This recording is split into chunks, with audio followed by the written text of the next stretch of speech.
Tabang ang gilusad sa Misamis Occidental atol sa culmination program sa Women's Month para masiguro ang kaluwasan ug seguridad sa kababayenan lakip na ang kabataan.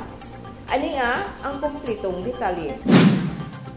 Ang pangagamhanang probinsyal sa Misamis Occidental nilusad sa programang gitawag nga Gov Mo Tabang nga nagtumong sa pagpakunhod sa pag-abuso batok sa kababayenan ug kabataan sa probinsya. Ang acronym nga Gov Mo Tabang nagpasabot sa Governor Opposed to Violence Misamis Occidental tabang alang sa babae ug bata nga giabusuhan. Ang Gov Mo Tabang usa ka komprehensibo nga programa nga nagtumong sa paghatag og gahom sa kababayenan ug kabataan pinaagi sa pagtanom sa ilang hunahuna ang kahibalo nga adunay patas nga katungod ug usa kini ka importanteng instrumento para makabot ang kalambuan ug ang pag-asenso sa probinsya. Ang atong population sa Misamis Occidental nikabat na sa 617,333 o 49.25% nini mao ang population sa kabayenan, which is equivalent to 304,044.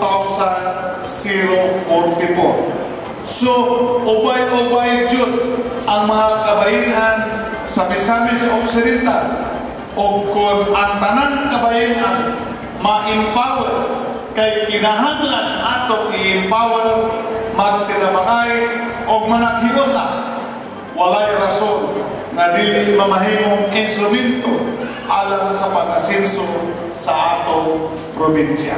Gilusad ang Gov Mo Tabang atol sa culmination program sa Women's Month celebration aron mapaabot sa mga kababayenan ang nahiskutang programa alang kanila ug lakip na sa mga kabataan. Dinhi gisaysay usab ni Fiscal Dicky Gungob, ang Provincial Prosecutor, ang mga balaod nga nagprotektar sa mga kababayenan aron masaksak sa ilang alimpatakan, kababayenan, ang pag-amping sa gobyerno kanila batok sa mga mapang-abuso. Pinaagi usab sa Gov Mo Tabang ang programa gitumong sa gobyerno nga masiguro ang kaluwasan ug seguridad sa kababayenan ug kabataan. Samtang paningkamutan nga madungog ang ilang tingog sa pagproseso sa mga desisyon ug paghatag sa positibong kausaban sa ilang kinabuhi. Matud pa ni Misamis Occidental Governor Henry S. Waminal nga ang kagamhanang probinsyal magpadayon ug mopalig-on pa sa mga serbisyo ug suporta sa kababayenan tungod kay iyang nakita ang mahinungdanong papel nga gihuptan sa usa ka babaye sa pag-amuma sa ilang mga anak ug pagtukod sa ilang mga pamilya. Nakita usab ang pagpaningkamot sa mga kababayenan alang sa kalambuan sa pamilya ug sa komunidad. We recognize and honor the efforts of all women in various walks of life.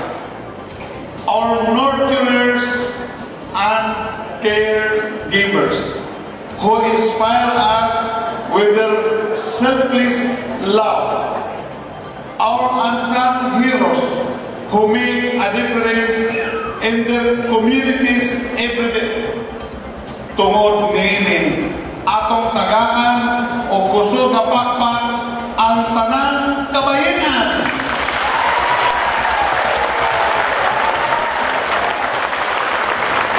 Pinaagi sa inyong hard work o passion. Mingon mo ang inyong gobernador hard-working. So, tinuod, hard-working, liwat sa mga kabayenan, hard-working. Dugang pa ni Gobernador nga mapadayunon ang provincial government sa seryosong paghatag og mga oportunidad nga maka-empower sa mga kababayenan ug sa pagpakig-alayon sa Provincial Gender and Development Office, CONPIGAD, mipasalig usab sa pagproteher sa katungod sa mga kababayenan o kabataan batok sa bisan unsang matang sa pag-abuso o violence. Kining maong tinguha matuman lamang kung adunay teamwork ug adunay shared commitment nga magtinabangay aron makamugna sila og mas inklusibo, patas ug makiangayon nga katilingban diin ang matag misa-mison magpuyong malinawon, malambuon ug malipayon.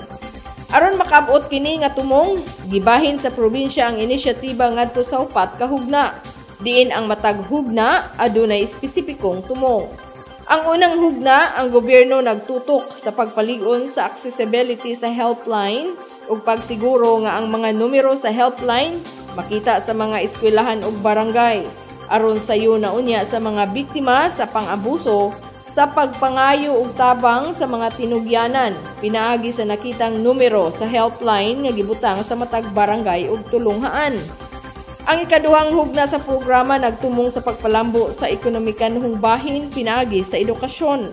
Ang mga ehensya sa nasudnong gobyerno sama sa Department of Labor and Employment, CONDOLE, Technical Education and Skills Development Authority, CONTESDA, Department of Trade and Industry, DTI, Department of Science and Technology, DOST, ug ang Public Employment Services Office, ang PESO, magtinabangay pinagi sa pagpresentar sa nagkalain-laing oportunidad sa trabaho ug negosyo nga gipahaom sa mga babayi aron sa pagsangkap sa mga kababayenan nga makabarug ug mabuhi nga siyara ug apil sila sa mga decision-making process sa pamilya. Ang ikatulong hugna sa programa mao ang paghatag og training session para sa panginabuhian aron sila masangkap ug mahatagan og unsay ilang panginahanglanon sama sa kahimanan ug mahatagan sa kahanas sa pag-ugmad sa negosyo aron mapalambo ang ilang mga abilidad sa pagnegosyo. Sa katapusan, ang ikaupat nga hugna, ang gobyerno magpundo sa giaprubahan nga mga livelihood proposal aron sa pagsiguro sa mga kababayenan nga adunay makuhaan sa puhunan aron mahatagan sa katumanan ang ilang gustong panginabuhian. Pinaagi niini nga mga paningkamot ug uban sa padayon nga koordinasyon sa nagkalain-laing stakeholders nga nalambigit ang probinsya masaligon nga sila makamugna na ug mas inklusibo, patas ug makiangayon nga katilingban diin ang matag babay ug bata mahimong mulambo ug mubati nga luwas ug luwas. Ang GOV motabang nga inisyatiba usa ka mahinungdanong lakang ngadto sa paghatag gahom sa kababayenan ug kabataan sa pagpakunhod sa violence sa probinsya sa Misamis Occidental.